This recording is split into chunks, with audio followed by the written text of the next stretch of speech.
Can you tell me your name? Is it just Ila? Ila. Got you. Does it have any type of meaning to it? A lady, my cousin that named me, she was from New York, and I can't even find me in a dream book or nowhere. You can't find that, and I can find I-L-A. You can't find I-L-A nowhere. So you're the only person with that name that you know of? Yeah, I know it. I had a couple of white patients end up with that name. One time, there were about 5 of us in the United States. Then one died. And this lady, she just was keeping up with him. She died. So I don't know how many of them we got now. Okay. What year were you born? 26, 1920. So exactly 100 years. 100 years, I'm exactly 100 years old now. What's your mom's name? Catherine. Catherine. Catherine. Mm-hmm. What was your dad's name, you know? Huh? What was your dad's name? William. William and Catherine. Yeah. And then, how many siblings do you have? Well, me and my brother, it was Sue, the baby girl, died. So was my brother. William Noah was my brother. We was just a boy and a girl. His middle name was Noah? William Noah was my brother. Cool. And then what's your middle name? Can I ask? Huh? What's your middle name? Your middle name? Middle name D. Okay. D. My aunt name she wrote a D in my name, so she stuck the D. When they named me the woman in New York, because he put the holler, she just left it blank. Okay. What was your parents' occupation, you know? Daddy worked it out. My dad was a farmer all his life, my granddad. What he did when he laid his crop out, he would work with the city and different stuff, work on the road, stuff like that. But the most time, he spent his life on the farm. So That's why I grew up on the farm with the pigs and the hogs and what city? cows. What city was you from? Cherokee, Alabama. Hey, okay. When's the last time you've been down there? Ooh, it's been about three, I think I don't know, it must be about 3 years since I've been there. I was talking to 2 of my cousins the other day, and me and your grandma started saying, you ain't gonna know nobody. I done seen so much, I need to start forgetting some of this garbage. You need to start forgetting? Yeah, I need to start forgetting some of it. Okay. Getting to be kind of heavy. The garbage getting kind of heavy. All this pandemic and all these people acting a fool. And you say heavy, you mean like emotionally or like mentally heavy? Yeah, man, I just get aggravated at people because they do such stupid things. They don't think. They do, they act and think later, I guess. Do you ever journal your thoughts down? Huh? You ever journal at all? Oh, I got one article I was starting. You read it, then you seen I start. Everybody said I should keep on finishing, but I never did finish it. I got a whole page. When was the last time you did it, like worked on it? Within sometime of summer of last year. No, the year before. I don't think I worked on it again last year. I read it. I said, boy, it's still good. That comes right, it still holds up. And then what hospital did you work? Then I was working at Holy Cross up here before it closed. Then when I was at the VA, I was stuck with a whole lot of folks. When I was at the VA, I was stuck. I went out to them doctors, and them doctors, hey, a little bit. I said, y'all want me to help y'all with everything. I said, how, who? Well, where? Most of the doctors, I don't know why, when they come to see their patient, I got to stop taking care of my patient and neck round with them. I said, who in the hell do you think I am?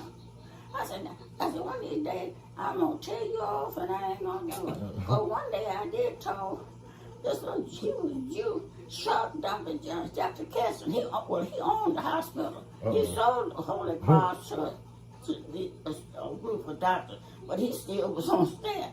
And he's telling me, well, I own this goddamn hospital. I said, you don't own me. So he come asking for me. I was way down the hall. He asked the secretary, where's a little bit? I don't know, wouldn't come back, call me a little bit, because I was a little thing. Everybody was bigger than me. So who gave you that nickname? How did that come about? I don't know who gave me that. I guess we don't know. Oh, so you were one of the first and second graduating classes. You had to, because if it was 89, you graduated 39. And that was before my granddad was born. Okay. I think that was the same year my granddad was born. Yeah, that's hype. That's what I Okay. used to argue with your granddad. Because he tickled me, he would do things when Doris would be downstairs washing or be out there. But who is you? I said, I knew you. Who you question? Who am I? Who do you want? But what you want to talk to him for? I said, that's my business. I said, wait.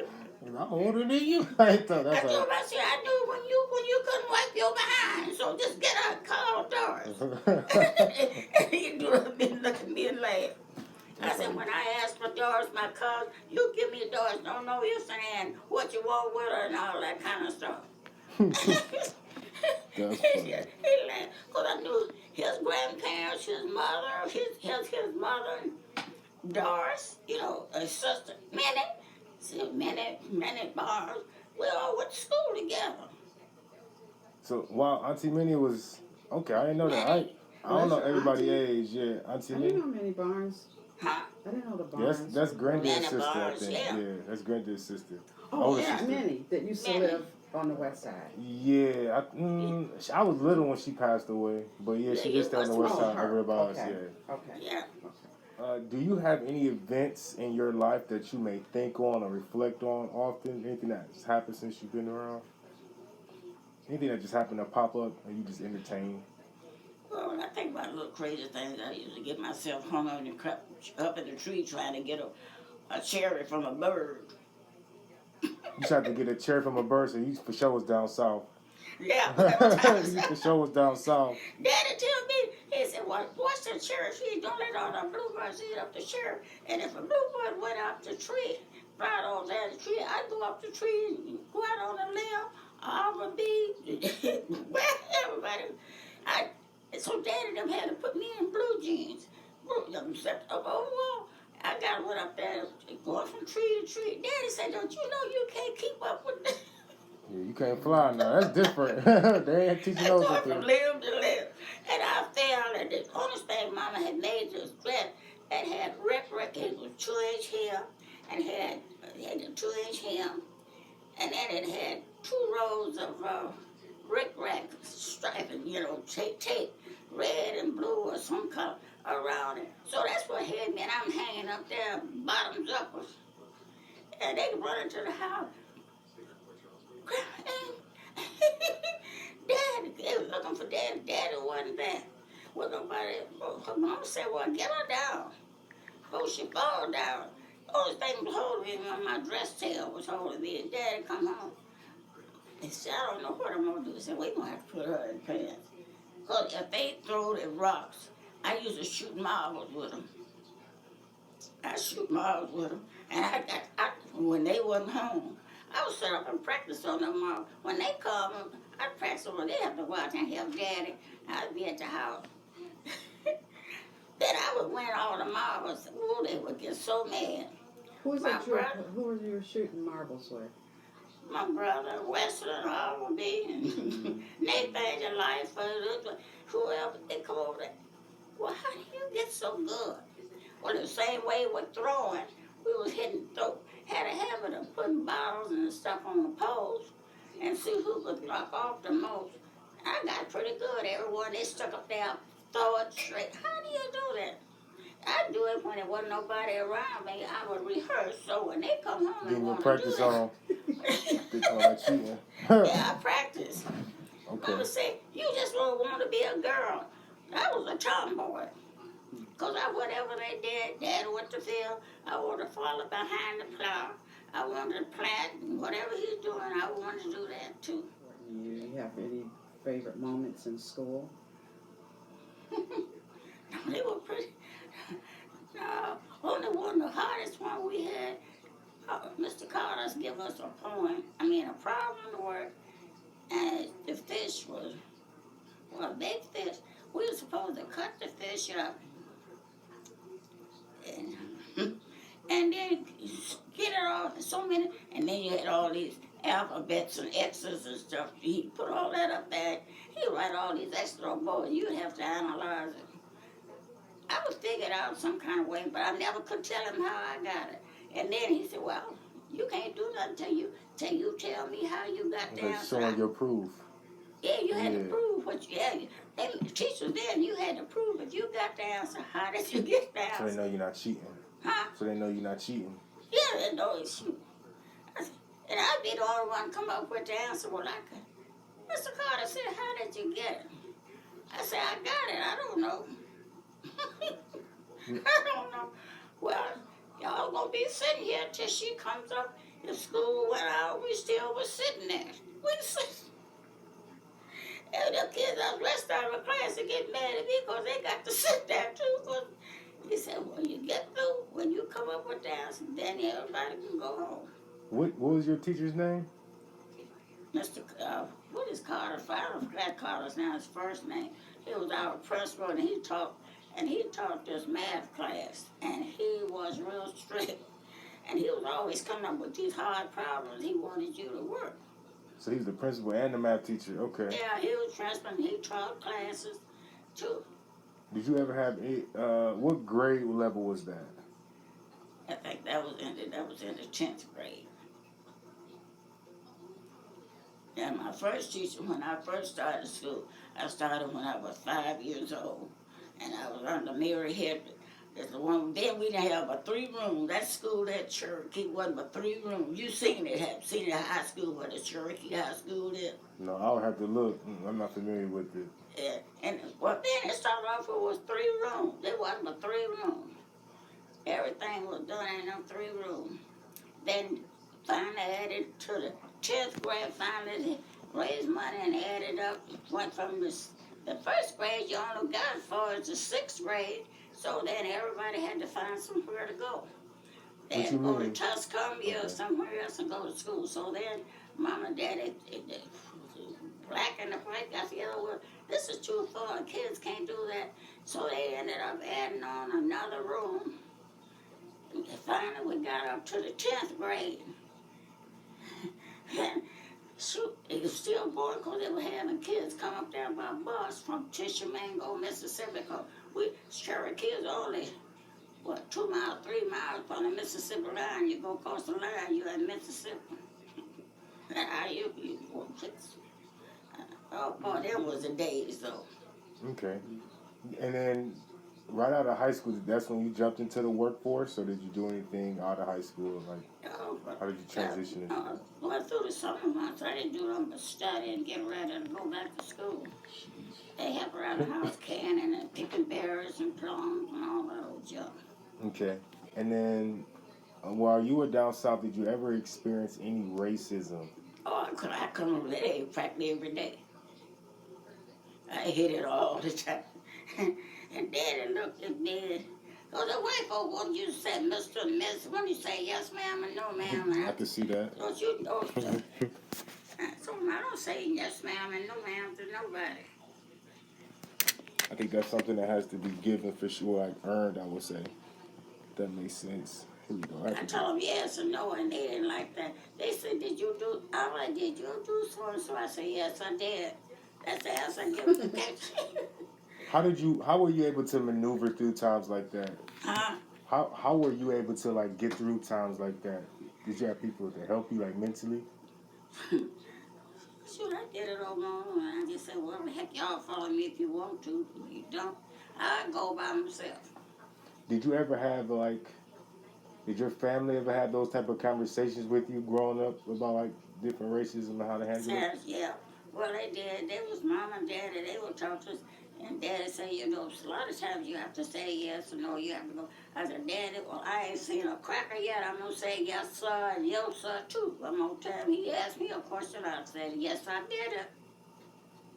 And they didn't. They said, Daddy, Will, what's wrong with that? Is that child rap tight? I can see Will, that. what's wrong with her? She rap She tight. pushing back. She pushing back real tough. Okay. They all said they couldn't understand me. So Daddy said, it's good you a girl. They know I got away with a lot of it because I was a girl. Because my brother looked at me and said, hey, sis, you get yourself in more cracks. But you always come out. And he just went along with it. I said, you can go along. I said, I can get by with what you can't get by with. And they did. They said, well, she just going to do what she wants. He said, well, she's a good worker. They say, we help her, she help us, she do it. But she ain't gonna say, yes, sir, no, ma'am. I say, yes, I did. I know I didn't do it. I know I'm not gonna do it. And I was going, no, sir, no, ma'am. I said, what am I saying? Do you ever say, oh, yes, ma'am, I did. I told what I did, cut back, couldn't say them. The black people out of all the people, I would say, yes, ma'am, no. But I didn't give the white people choice. Okay. I wasn't going to say yes, ma'am, to them for love. Were you like an adult or a teenager when you like understood that way, or were you younger and you were already thinking like that? I think I felt like that from the get-go. Because I spoke out. Daddy and them, mama look at me. I like, you know what you just said? And them white folks, they mama told, they ask mama, they'd be there and they said, ask me something. They mama think I'm going to say yes, ma'am, and no, ma'am. And then when they get mama there, well, then she said, and mama said, no, she didn't do it. What y'all going to do with her? Nothing. Daddy said he would do nothing with her. How about racism on your job once you became an adult? Huh? Once you became an adult? It was the same way, because they had us, if you worked in the field, that was the only place we had to go was to the field. Cotton shopping, cotton picking, and all of that. And But once you left home and you worked in corporate America, yeah, well, then when the war broke out, then I went to trying to get in plants and stuff like that. I went to Nashville. That was a couple years after you graduated high school, wasn't it? Yeah, then I didn't come out of high school, yeah. But before then, I was picking cotton out, and they paying $1.50 for it, and I picked me 300 pounds of cotton and go and sit out. Oh, Yeah, what you talking about? How these do? Shoot, I put water in that cotton. so out of high school, you picked cotton for a small amount of money until the war came, and then when the war came, you got into the factories. Because it wasn't nothing there that you went in. You didn't work on the farm or work in somebody's kitchen, and they only paid you $6 a week going there, wash dishes and sweep up. And A week though, sheesh, that's $6 a week. If you got that, you was bouncing over. Called Catalina, my first cousin. She went to Chicago, and so when she come back, and they were talking, Lena, you done went to the big city. You went to Chicago. I said, you stuck up. She said, no. I worked. I still do the same thing. She was cooking and work, but I got paid more. So she went where she got paid because she did the same thing at church. She said, I'm going to do some all this cooking and stuff, and I'm going to get $6. I'm going to go around here. So she left home and went to Chicago. That's how you better yourself. You had to go somewhere because it wasn't there. And then way later, what year they opened up the TVA and built a Joe Wheeler Dam. That's when jobs kind of started going down there, and they ended up with muscle shoals added on. But it wasn't nothing but farming. Well, see, then, if you didn't work on the farm, so then my uncle, then he got on his TVA. That was Tennessee Valley Authority, so that was good money. Which uncle? Uncle Kerry. Okay. And then what's it called? TVA? Yeah, TVA, Tennessee Valley Authority. That's the name of the place, name of the company. And they built that big dam there. You call it like a dam, like for the water? Yeah, for the water regularly. And it was and we went on a trip there from school after they got the dam.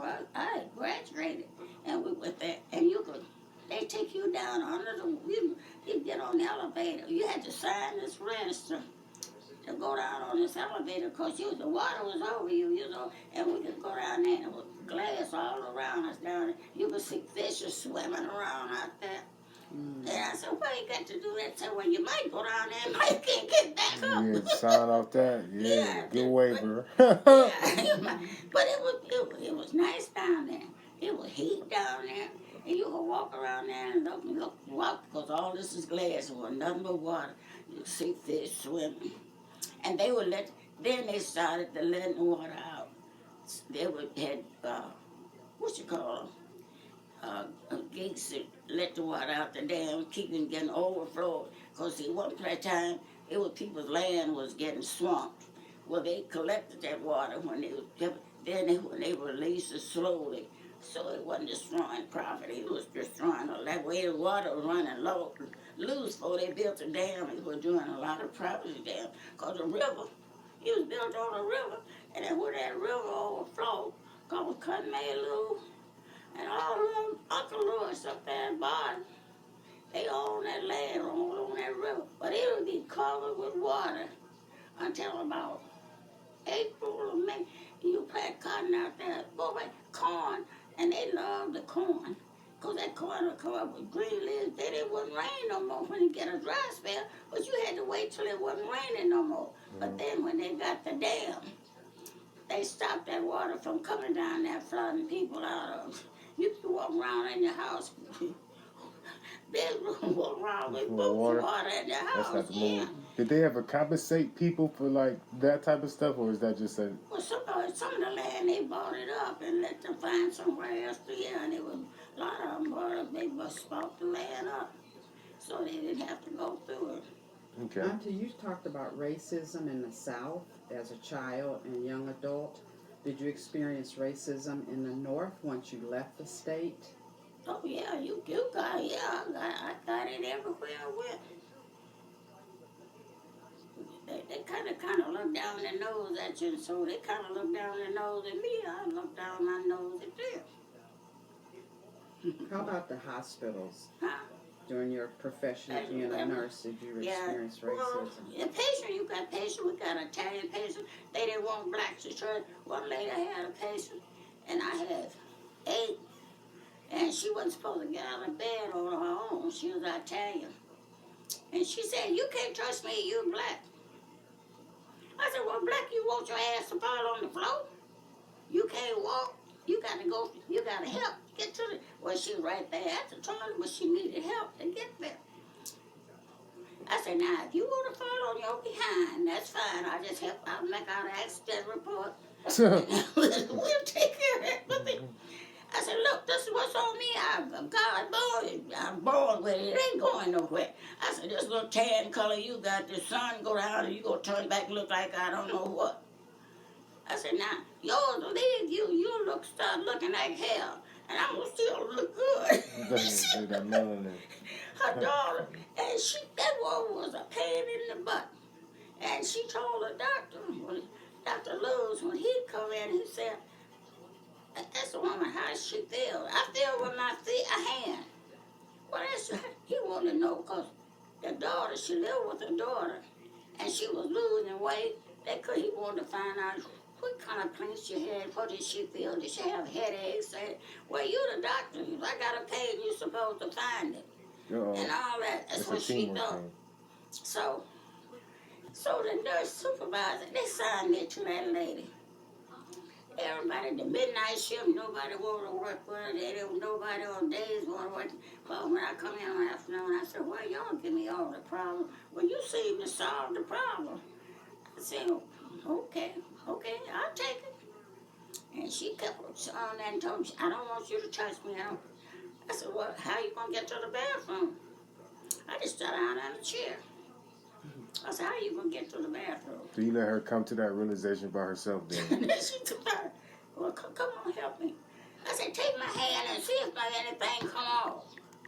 Hold my hand. I said, "Hey, that's not my hand. I just got brown skin." I said, "It ain't going See if nowhere." it come off. I used to think that I could wash my skin off when I was a kid. I used to think I could wash the brown off, but you cannot. I said, "Well, y'all go out and get tan, sunburn." I said, "You only last for 3 or 4 days. And it's gone. You get it, come back and wear the shade as soon as it's gone." I said, "Shoot, mine is permanent." So she told she wouldn't ask her daughter no question. "Y'all put me in here to find out what's wrong with me." So Dr. Lou said, "I'm gonna find out." He said, "What's wrong with her?" She won't say nothing. So I sat her down. One morning I went there and sat down for a minute. I said, "Do you want to go home?"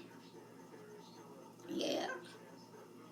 I said, "Well, if you got a headache, if you got a pain anywhere," I said, "now they can do x-rays. They can do blood work. And they can look." I said, "Some things they can see. But there's some things that you feel. If your head hurt, you you got to pay it over here, I pay it where. I said, if you don't tell them you got to pay it, how they don't know about the pain. They can't see the pain. You can't see it on you, but you feel it. Oh, that's the way it goes. I said, yep. That's what. So that day, next day, that her doctor came in and he asked her, said, good morning. She said, good morning. He went back out there, the nurse and asked the doula, hey, is that patient gonna die? What's wrong? He said, she answered real nice this morning. She Sure. said, what? She She said, well, they said, I've been talking to her, so I think she kind of got her straightened out. And from there on, everybody, her daughter could come in and see her son. She would talk. I said, if you don't open your mouth and tell people how you feel, I said, they're not mind readers. They go so for it. I said, you got to help them to help you.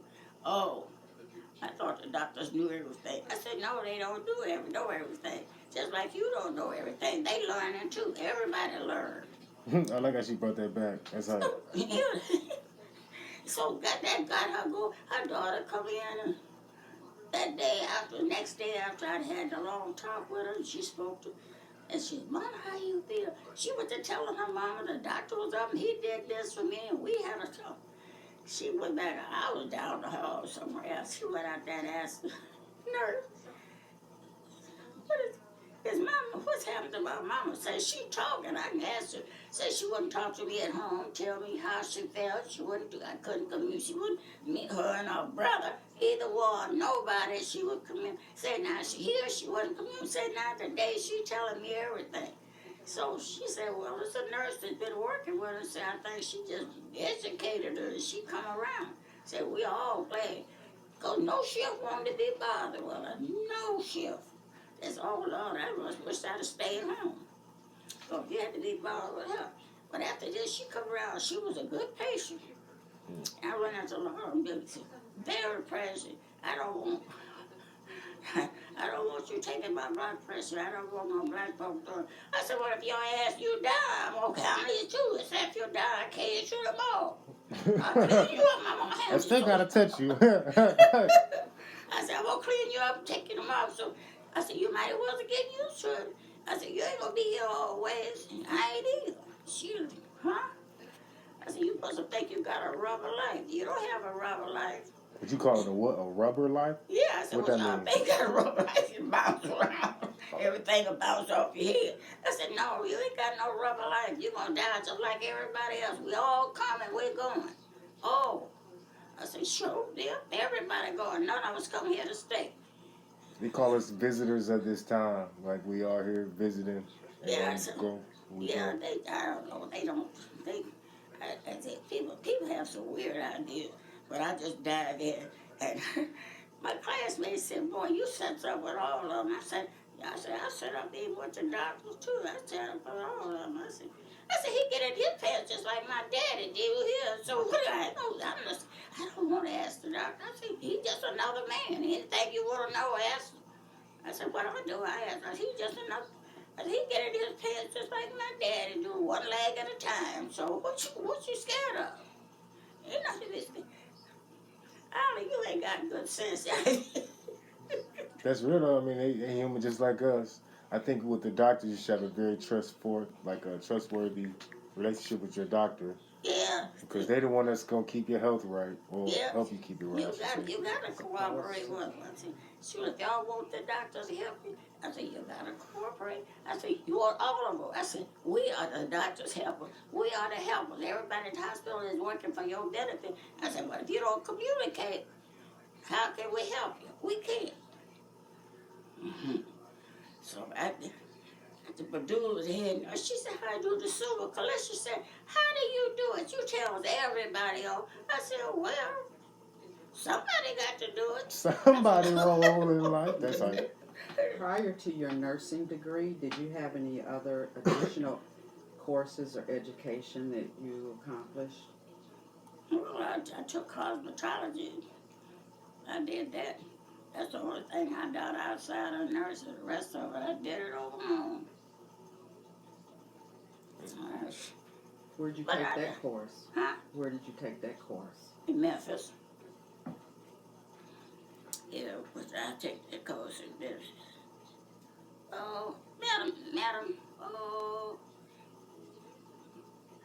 Madam Young. She had a cosmetology school, and I went to it in Memphis. If you could tell your younger self something, what would you tell yourself? What would I do? Or what would you say? You can do or say. What would you say or do for yourself, your younger you, like in your 20s or 30s? Even 16s, I guess. The 16s. I mean, teens. I don't know. Whatever was going on in the world, I rolled with it. And just whatever going on, I rolled with it. I catch the ball and say, well, if they go and they do it, I can do it too. So you like to go with the flow or just Go with the flow, understand? yeah. Okay. Don't matter, I ain't gonna try that. I said, if somebody do it, if they did it, I can do it too. Say, if somebody did that job, I can do it too. They all say, you don't mind, you take risks. I said, well, life is a risk. Life is a risk. Yes, it is. Yes, it is. Every day. Life is a risk. Well, where did you learn that? How did you learn? I said, I don't know. I said, I guess God gave it to me, I guess. I don't know. I just been like I've been. Because mom and daddy, they didn't know what to do with me. They didn't know what to do with me. So knowing what you know now, would you changed anything in your adult life? No, I wouldn't change it. It was a good experience. I learned a lot, and I learned how to push some of it to the side and just keep going. Keep going. Because I remember the first defense plan I got into, and I had to, well, I was working on the laundry, doing shirts, ironing shirts. And I said, shoot, I don't want this hot job. Shoot. And it wasn't that much money in it. I said, shoot, I want to go to one of them plants, Goodrich or Firestone or Goodyear. It was 3 plants. I said, I want one. So I took, you weren't supposed to take off if you was on a job. Then when the war started, whatever you did to learn, you couldn't leave that job. You had to stay there. I said, that's a bunch of crap. If I see a better job, I go and get it. I stayed off. I should have stayed off a day from work. And Noah asked me, my brother said, he worked at Goodrich, B.F. Goodrich. He said, you not going to work today? I said, no. I said, I'm going to the employment office. So I went to the employment office, and it was Goodyear. All 3 of the Firestone plants was hiring. And it was a lot of them. We was all kind of mixed up there together, white and black. But they was picking out. And when they got to me, come tell me, what you doing here? I said, well, I've come for a job. I don't think I weighed but 105 pounds. I didn't weigh but 100 pounds when I graduated from high school. Oh, yeah, he was like... I got to about 105. The guy inside the thing, he said, well, what in the hell are you going to do? I said, I bet I can do some things you can do, and I bet I can get in some cracks you can't get in. He said, I hadn't thought of it that way. Because they was hiring everybody. You had to be 150, 145, and all that shit. I said, what that got to do with a job? I said, I want a J-O-B job. He said, well, I'm going to take you up on it. He said, since you ain't giving it. And I got on, he sent me out to Goodyear. They sent me out there. They load us up on the bus. We goes out there.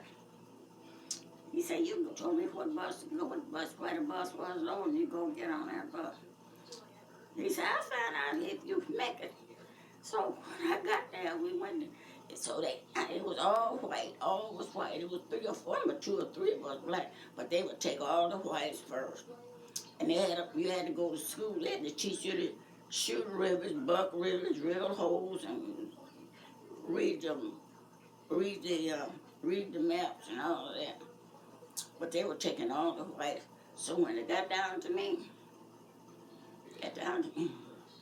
there's a great big white guy, red. His sun done tanned him.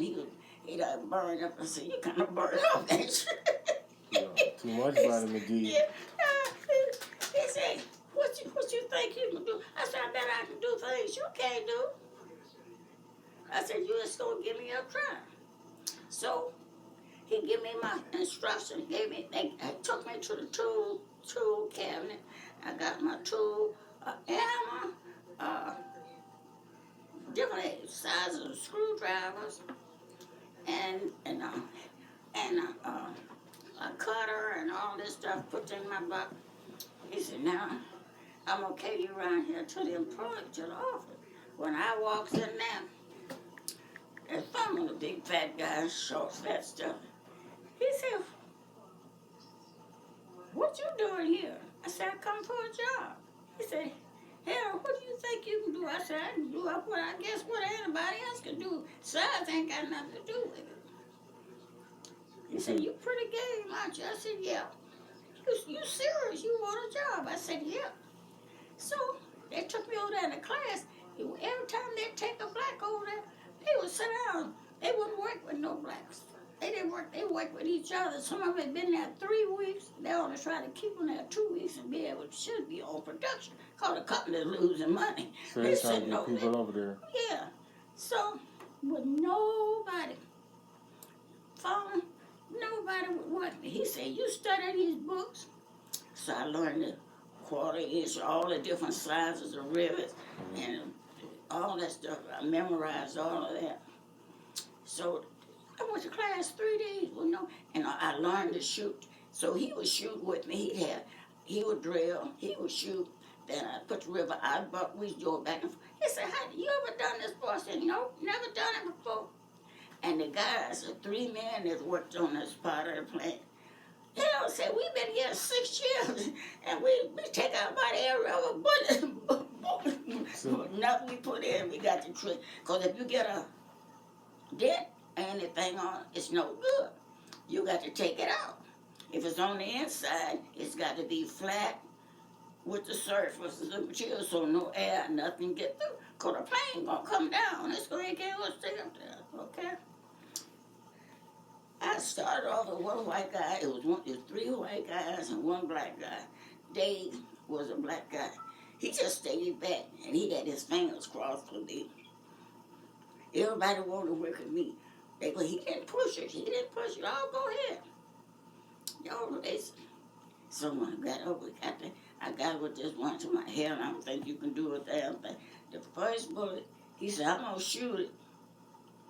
No, they had me to drill the hole. He said, you drill it straight. I said, well, you ain't hold the drill. You got to hold the drill. He said, I have to drill out. I make a mess every other hole. I said, well, that's you. That ain't me.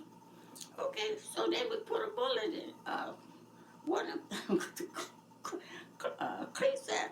And he said, well, I'm going to shoot the river. You go on the inside. Now my back bar had put a bar. It's got a flat side. The one end of it one way, another. And whichever side I needed, I put it together, and I put it real close against it. He said, ready? Okay. I didn't let it move. So the foreman looked up there. It's a perfect. She didn't miss it. It didn't move. He said, well, hell, I bumped all over hell out here on his hand. He had to take it out because he let it bump and you get the marks on his bullet. Back on the front side, outside, it show up. It's got to go too. What was the name of this company? Goodyear. Like the tire, like the blimp. But, They've been around for a while then. Yeah, so I guess all of them, when the BJ come, we told us to go home, and that was all she wrote. If you were the president or the leader of a country, what would you implement? Like if you was the president of the United States today, what would you implement? What would I implement? Well, I guess I'd have to set everybody down, and they're going to have to start using their 5 senses and stop jumping to conclusions. Okay. Because everybody seems to me jumping conclusions. They don't know where they're going. Not like Trump today. Last night, he sat up there. He come and told me he realized he made a mistake. Yeah, so he going to help him. He's going to help them. And it's a crying shame. All this damage y'all did. Y'all did, these folks did it. He said, it's terrible. I'm going to help get the country straight. I'll be there on inauguration day. Then he turns around on that. Then he tells the people, y'all done messed up. Y'all going to have to clean up. I said, yeah, he going to leave them holding the bag. That's what he left did. them out. Okay. He told them do what they never would have been there doing what they did if If he you hadn't didn't say told them. that. But he told them to do it. Now here comes over. Now they need to put all of them in jail. They need to put all of them in jail. I said, see, I told my granddaughter, I told Clara, I said, she said, yeah, I heard that he was saying. I said, now he ready to take it all back. I said, he told them, I said, I told you that's what he was going to do. He was going to get them out there and leave them on a limb, just like he did. He ain't, I said, now he ain't going to get a water out jail. He ain't going to get a water out jail. Well, they done, it's terrible what they done. Yeah, so he don't know really what he, and I don't trust him yet. Have you trusted any president? I know you've seen a lot of presidencies. Well, yeah, I got along with the most. Some of them, I didn't like some of the ideas. Because the first president I had, all the black president we had was Obama. All the rest of Obama and all the rest of them was white. But most of them that did have a little common sense, you could kind of reason with. Were you ever active politically or a community activist? Yeah, it took me how I got elected. They elected me. They thought by my name, they thought I was white. When we were sworn in, You said earlier. yeah, they thought everybody was, but I was shocked. I was shocked. And I got elected. And I looked at people and said, huh? Is that who we voted for? So the name didn't spell that, because they're looking for, I don't know, I'm looking for Thompson or Wilson or some common name. You know, if that a real common name, everybody used it. But Scruggs ain't no common name. My first name wasn't a common name either. So that threw me, they just assumed I was white. Yeah, I feel like that. Same thing That's for what me. they thought, That's they funny. thought I was white. I was like, Because okay. our president of the union, she laughed. She said, Ola, they thought you, she said, I know what they thought. Brazil said they thought you was white. But we got along good together. Because the Van Dyke taxpayers, I was a treasurer. I was down to City Hall so much.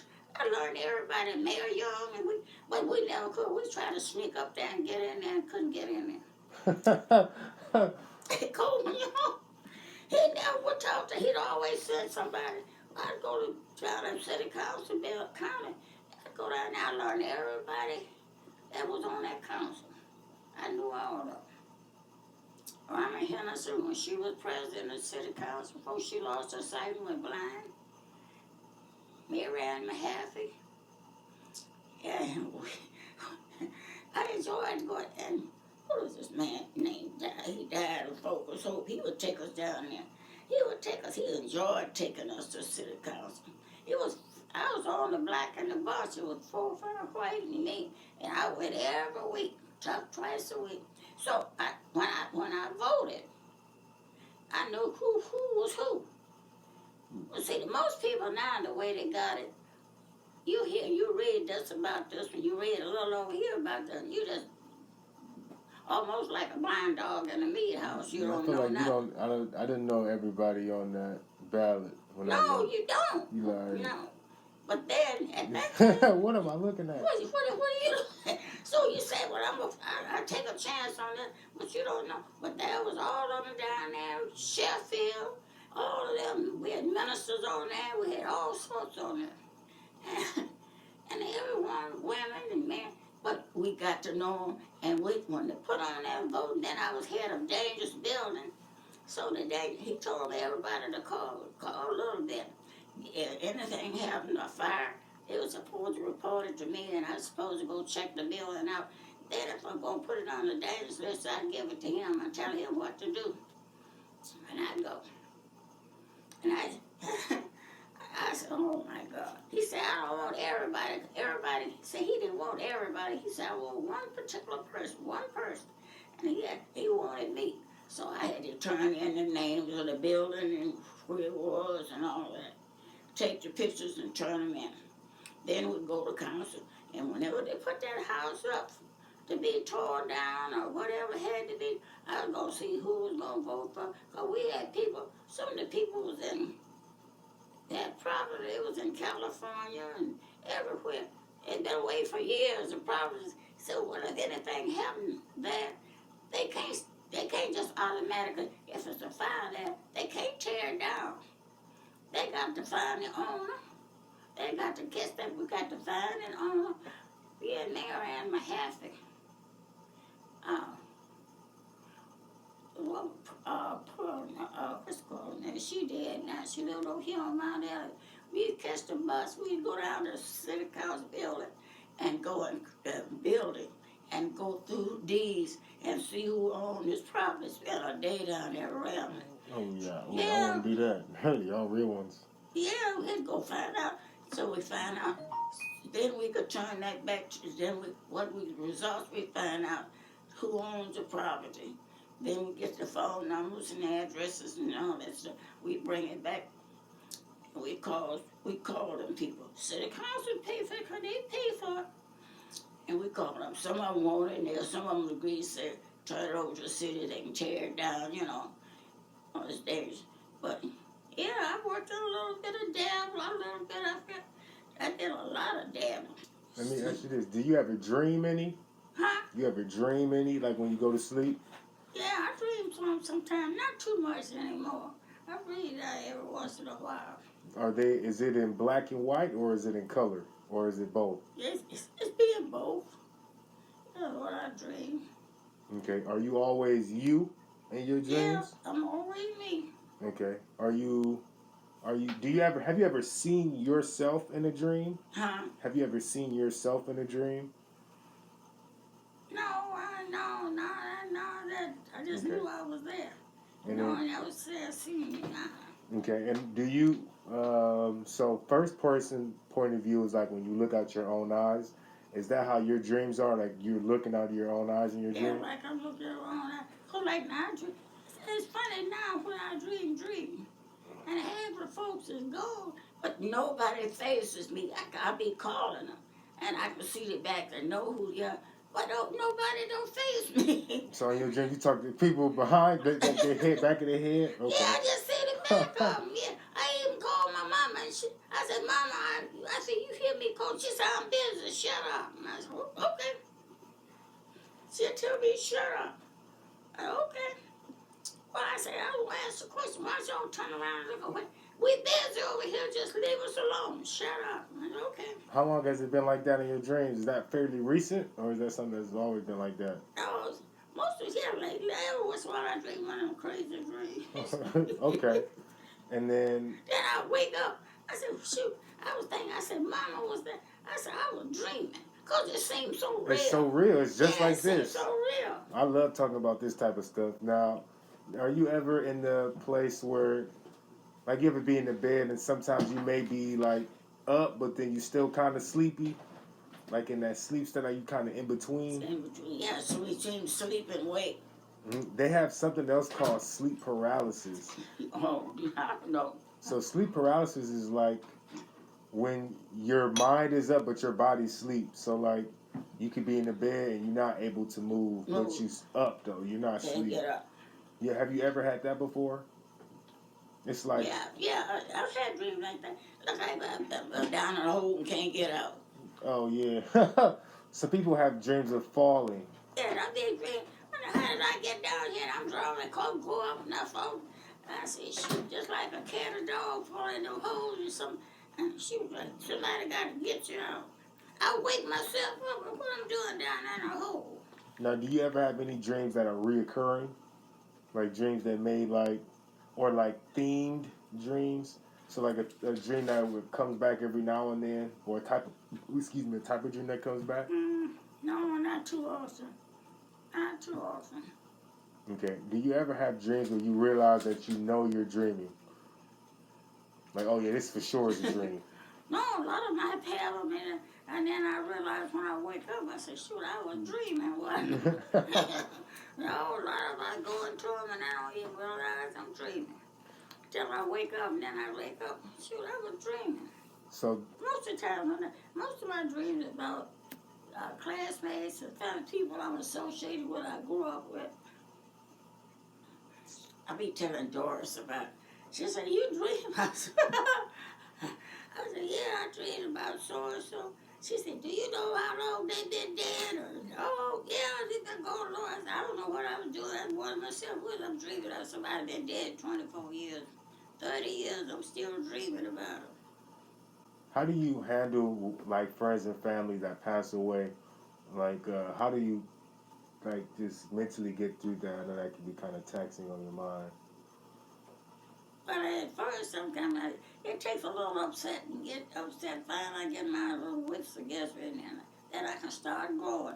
I don't stay down. I get down, but I don't stay down. I got to bounce back up. I said, now they wouldn't want me to act a fool, so I just got to straighten up. Cool. What does that look like for others who want to know? Because you kind of just tackle it head on and you kind of move on. How does that look? Look, I don't know, because when Pauline died, my cousin died, I told Doris, I told her, shut up when I said she been telling us she was going to die for 20 years. And I said, when she died, I couldn't believe it. And I told her son, he said, no, Mama said, he said, I couldn't believe it is. I've been hearing Mama say that for 20 years. I said, Daddy, it hurt so bad. I said, I tell her all the time, I said, well, if God wants you, he going to take some shit up. I'm tired of hearing about it. I said, we've been hearing it for 20 years. And all of a sudden, he said, well, Mama finally got her wish, didn't she, Already? I said, yep. I said, she forgot. I said, but it hurt because I still didn't want to accept it. I said, now you went off and left me in a tether. You left me in a mess. I said, you left me in a mess. I said, shoot, we were real close. I talked to her about every day, every other day. We would talk to each other, so I misses all of that. That's real. Yeah, I miss it. And then But it fades away. always be easy on your heart. Huh? So always be easy on your heart. I know Yes, that's right. it hurt, yeah. So, I know you spoke about God, so what does that mean for you? What does the word God mean for you? well, he's a supreme being. That's who I look for. All my strength, my health, everything. That's where I wouldn't have none of it if it wasn't for him. I couldn't get it. I couldn't get it. So he gives it to me. I thank him every morning when I wake up. Well, it's not sunny, but it's a nice day. Thanks for another day. Let me see another day. That's honest. That's it. When you look out at the stars or like the universe or the sky, what type of ideas do you think about, or do you not think about that stuff? Look at the stars. I used to look for the Big Dipper and look for all. Used to look, but here you can't do it. Down south in the country, when you're wide open, you can pick out the stars, the Milky Way, and when you got to get out of the suburbs, you got to get out in the wide open spaces and look up and see. That's funny to watch those stars. I used to get a kick out watching the stars, because I used to go out to my cousin out in the county, because she's out in the rural. And Isabel and Ed Harvey, I'd go out there over the weekend. And I'd be out there, we'd be out in the yard, and we'd be looking at the stars, you find the Milky Way and all that stuff. I said, you can see all these out here. She said, yeah, you can see them. Well, we used to see it home. I said, back in the city, you can't do it. Look all these lights. Because the lights, yeah, you can't do it. Because I said this last moon was something that said it's going, 20 years or 30 years? Well, telling you what time you could go out. Maybe you could see it. I said, I ain't punishing myself. Going out there trying to find one now. Because I know used to when I could go out on the porch and sit, and if the stars fine, I could sit up there and try to see some of the stars. But you got too many street lights. Too much. Once in a while, I see a star go across the sky. Or like one of them shooting stars, yeah, that's real. Yeah, see them shooting stars. Would you ever be interested in going out of space or no? No. The negative. No. Would you be interested in seeing footage about outer space? Like if somebody went and they brought footage back? What if anybody want to go and come back and tell me about it? Fine. That's all right. I'll listen to that. I'm not for. I ain't going. I'm not game for that. I'm game for most things, but not for that. Yeah, that was a different hurdle to jump over for sure. You and many people are the same on that. What do you love about yourself? Like you, what do you love about you? I love everything about me. 100%. Yeah, 100%. I love everything about me. I wouldn't trade me for nobody else. And I don't want to be nobody else but me. That's Some big. people say, I want to get out of myself and not be me. No, I don't want to leave myself. So it's looking like you got all the confidence. Was confidence always something that you always possessed, or was it something you had to? I guess I've always had it. That's dope. Yeah, I guess that's always had it. because you very outspoken, especially when you were speaking on those times from down south. You gotta be if you gonna be talking like that. You gotta be. I went with my cousin, Beth Reno, and two sisters, older sisters. They all did that last one. Elizabeth, she died last year. But we said, come on, go out to the field with us. And I was saying, Mama and Dad said, if you want to go, go with them. And they had little Hubbard out there, and they had cotton 16 inches apart. They dropped the machine, the planter put it 16 inches, but it was at 6 to 8 cents, maybe 8 seeds come up here, 7, 8 pounds, and grass that come up in between the thing. So he wanted me to go, and he was walking across the field, back across. Hey, little Will. I said, little Hubbard, it's hot now. Don't bug me about nothing. Well, I seen a spot back there. You didn't left. I seen a stuff back in some grass. I said, well, if you see the grass, get it. He said, I want you to come out. I said, my back don't bend. But he was trying to have you do some work. He said, no, that. I was on a Saturday. He was on the way half a day on Saturday. And Daddy went to town. Daddy was in town. When he left the field, we come home, he went to town. He saw Daddy down here and Arthur, Dave Rutland, Arthur Rutland, all of them waiting for the train to sit down there when the train come, couldn't get what's it called? Couldn't Dave would take it back to the post or whatever they drop off for the post office. Sometimes there's somebody come in on the train. So he said he kept on saying a little bit. So his white, he had a separator, white over here and white over here. It was just a row in, but the row between them. And he had blacks. He had a white leading them twice, that leader, and he had a white leading up over here. And I said, well, he can't lead me, no doesn't mean him. So I said, I'm gonna chop his heel if he don't get out of the way. I said, he goes, and little Hubbard come across there, and they looked, and they stopped, cause he get on about stuff, and if they say something to him, he tell them they got little Shannons, the little 2-room huts on his place. Well, if you don't do what I say do, well, you can move by sundown. You better be gone. I don't want to see you tomorrow. So they was over there, and I looked over there. They had their head down, spitting stuff, going on, watching, see what's going to happen. And they, little Hubbard said, little Will, is you going to come back and get the grass? I said, little Hubbard, I said, you going to regret it. I said, you don't want me to come back there. I said, I told you my back don't bend. And I can't stoop down there and get it. If I had seen it, I'd have got it.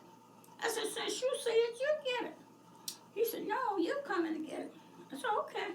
I went back there and dropped up that hole. Goddamn, what did you? I said, I told you I was going. He's like, I told you this. I told you. He left the field. And the white old lad, they was on the coat doing this crap. And goddamn. And that, instead of being 16 inches, it's about like this. There's a whole space from here over here to the next 16. So this 16 left, so you know, you got a big space. It's about a yard left, ain't nothing there. Now, what in the hell I'm gonna put that? I don't know. How old were you? Huh? How old were you then? I was 17, 18 years old. Oh.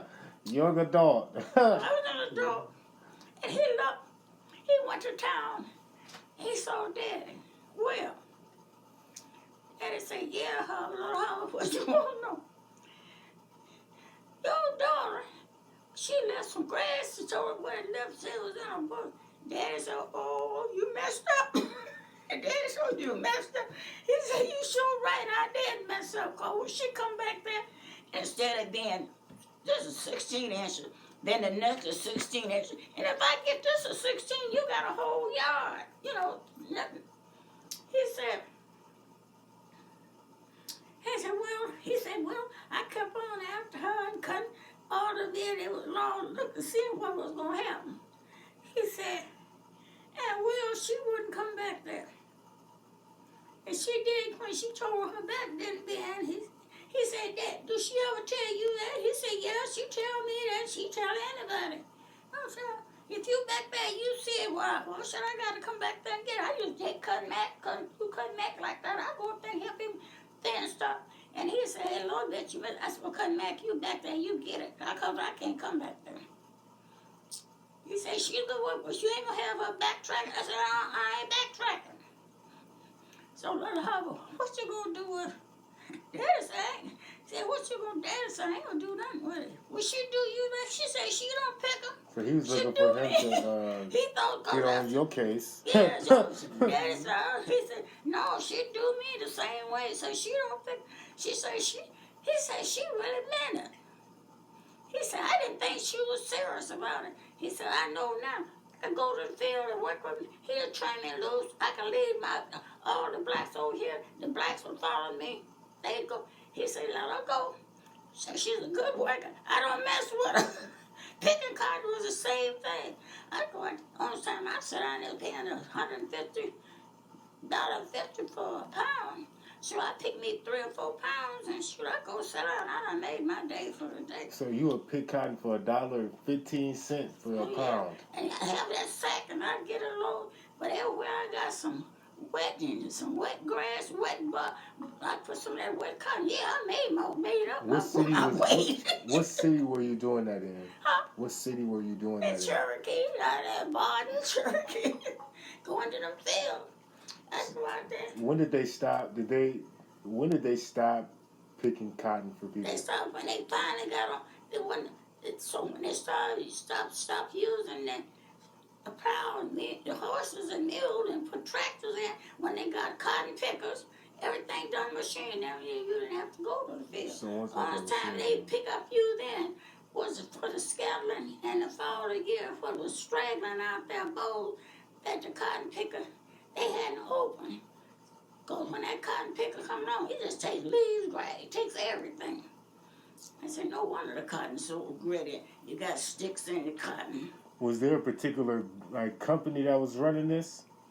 No, who else? Someone said maybe this was a farm with 100 acres or 200 acres. They got a couple 100 acres of cotton, a couple acres. And them cotton pickers are run. They said, well, now we got the cotton picker. Because they said it was so hard to get enough people because all the young men was being drafted. So they was going to, they was in the service. So they were saying, what are we going to do? We ain't going to, so we might well. So they was using the horses to do, they stopped using the horses and things. They put them in the pasture. Said, we can plow all night. So they did shifts for plowing. You can plow all night. This machine could pick cotton all night with lights on just like a car. So they can see. So I said, well, they don't need us no more. That's good. And all the time you seen any blacks out there, they would call you to pick. If you were going to go out there to pick where the cotton was scattered, well, the bowls can open up after the cotton pickers done pick, the cotton picker done pick. Then maybe you get 50 pounds all day long. You might pick 50 pounds.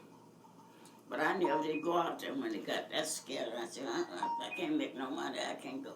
And honest thing about that money, you didn't pay no income tax. I said, well, shoot, if I was working by the company, the government, I'd have to pay tax. But that $3 I made was and in a week's time. So this is the 30s then?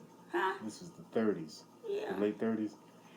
Late 30s, early 40s? 64, during that era, during wartime. And then I said, shoot, we made it. Well, I said, well, I made it quite good. That's money. Wasn't no tax out of it. In a week's time, I'd take my money home and give it to Mom. And she had one of Daddy's pipe bags, cotton where his tobacco was in his bag. So he put mine in there with my name. So I get make $3.50. Everybody out there is coming. I'm tired now. I'll go back tomorrow and get me another $3.50. So at the end of the week, about that 6, 7 days, look how many I had. I'd be $7. 7 times $3.50. That's good. I had a good money, no tax, no nothing come out of it. All it was It's like tax free. $21. Wow. So, Yeah, so how that long were was you tax. outside? Like, Huh? how long was you work? Like a day? How long did you work for? Like hours wise? Oh, I don't know. I did a fall from high school all the way up for a long time. For a long time. So would you work at least 8 hours a day? Yeah, I do 8 hours. Ooh, I mean that's better than what they was getting. A bunch of nothingness, and then Yeah. And I could, yeah, shoot, when you was working, had to do it by whole. That was $1.50. Instead of doing the house, so many people tell me, I said, I ain't going nobody feel no dollar for $1. it's Dollar an hour. I ain't going for no dollar. It got to the place, it wasn't nothing for the men to do on the farm. And it wasn't for the rest of the women to do. You work in a white folk kitchen, everybody couldn't work there. And he wasn't paying that much. Shoot, what they paying $6 or $7 a week? Go there, stay 3 or 4 hours, and you go on about your business. But shoot, that wasn't no money. So if they could go to a plant, get out somewhere and make more money, that's what they would go for. that's how it makes sense. I'm about to get my soundboard. I want you to see it. So it look like this. All right. So this is you hold the where the wooden piece is, right? So hold it up here. Hold it up here. Yep. And then, well, how do you normally hold? How do you hold your pencil? How do I hold it? So yeah, I hold it like how I hold my pencil, and you ding it up against this, and then you go around like this. Oh, Right? So it'll go like, and you do this. And you got the stainless stuff. But I always got to keep the black part on the bowl. got to keep the black part on the bowl. Could you feel it vibrating? In my palm. And once I touch it, then it goes away. It quit real quick, don't it? Yeah, so people normally say like some type of positive thing or affirmation. It's something self-assuring, and then they do it. Technically, everything you need is already inside of your heart. Yeah. But some people who don't know that yet, they use this, and they just do that to resonate a sound across. Because everything is vibration. Vibration, So it's helping yeah. you like kind of tap outward so you can see. Oh. You want to try it? So what you are, so you're right-handed. So have your palm out, and then have your fingers out like this. So don't let your fingers touch it until you're ready for it to stop. So look, grab these off. Only use your palm. No fingers on the bowl because it won't work. Yep, and then Like that. Yep, and then tap the side and then go around. Almost. You gotta tap it first. Yep, and then see these little lines right here? They go all the way across. Mm-hmm. So hold tight for me. I want you to tap it hard, and then you go. So Tap it hard. you gotta tap it first. Yep. Ooh, it's okay. Could you feel the vibrations in your palm? Yeah, I can feel it. You come and Like you practice. said, too. You want to try one more time?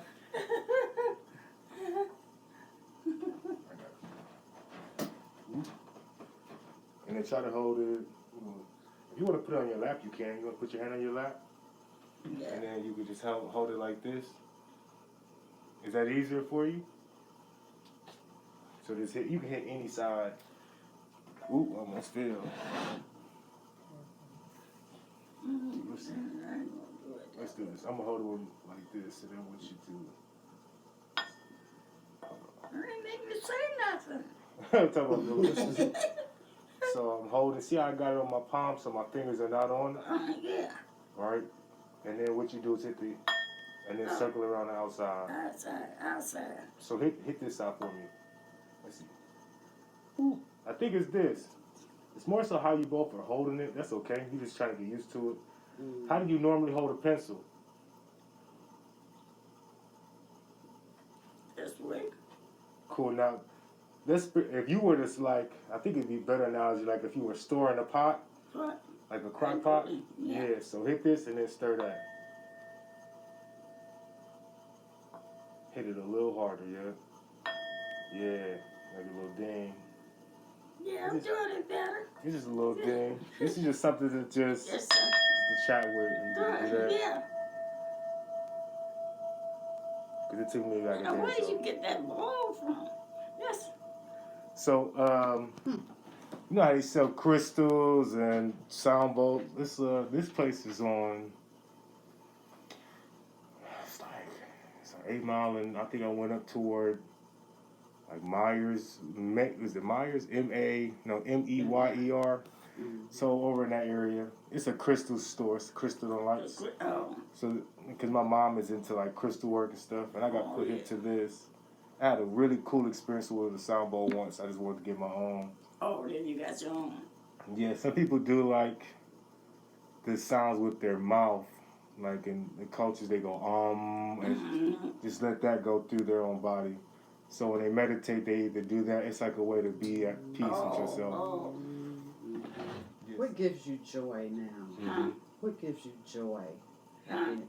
What gives you joy or happiness right now Right now, at 100? I don't know. But I'm just happy to be around. I can trust other people. That's very honest. Mm-hmm. I can trust other people now. Okay. Do you have a favorite or a top 5 favorite food that you enjoy? Yeah, I love my greens. Okay. I love greens. And chicken, I love. Well, that's the only part of chicken I care about is the wing and the tail. I want the last thing go over the fence, and you can have the rest of the chicken. I don't want the rest. Mama, all she wanted was the back. She said she wanted the last thing. I said, well, Mama, I asked for the wing and the tail. And Grandpa, he started off, he had to have the gizzard. He said gizzard. He wanted the I said, what? She said, well, Grandma said, Mr. Good old thing, eating the gizzard make you pretty. I said, well, they sure ain't done nothing to him. We couldn't eat no chicken gizzard. They had to sell them for Grandpa. I said, Lord, that's the only place I got to eat a gizzard when I went home. I could eat gizzard. Did you ever have a family tree? Huh? Did you ever have a family tree? No. I was working on one. It's taking me some time. Oh, you worked on started one? Yeah, I'm getting it there. It's a lot of stuff to fill in. Like, I went to an ancestry and got some stuff. Oh, yeah. But I think I got my grandma's grandma or great grandma. Her name was like Dorothy or something. I'm trying to remember. I can't. But I really want to get to the point. I can't get everybody's picture on there yet because some people don't have pictures. But I am working on that right now. You're working on that now? Yeah, that's pretty interesting. You ever been overseas? Mm-mm. So you've been in, have you been to Canada or Mexico? No, I haven't been to long. I had a few places in the United States. I ain't went too far. None of the islands? No, none of them. You ever got on an airplane? No. Yeah, I've been on airplane. I go down south on the airplane as far as I went. And you went on a train before? Huh? Ever went on a train? Yeah, I was down there. I was down there several times on the plane. Okay. Then just going for I could go to Alabama for 99 cents. Okay. Did you know how to swim? No, I swim like a rock, go to the bottom. So no. No, I can't swim. I hate water. I hate water with a passion. You gotta take a bath and you gotta drink it. I hate water. Yeah, I want to know how to swim. I don't know how to swim. You don't either, do it. Yeah. No, it's... My grandma said she know how to swim though, but do you know how to swim? I do. There's a terrible stigma for people of color that, in general, we don't learn how to swim. The recap of this interview, did you have anything you wanted to add on or speak on? Any wisdom you wanted to share? It's all you. Can't think of nothing right now. I think I'm about out. I think I'm dried up. I think I'm dried up for ideas. Well, I want to thank you for welcoming me into your home to do the interview.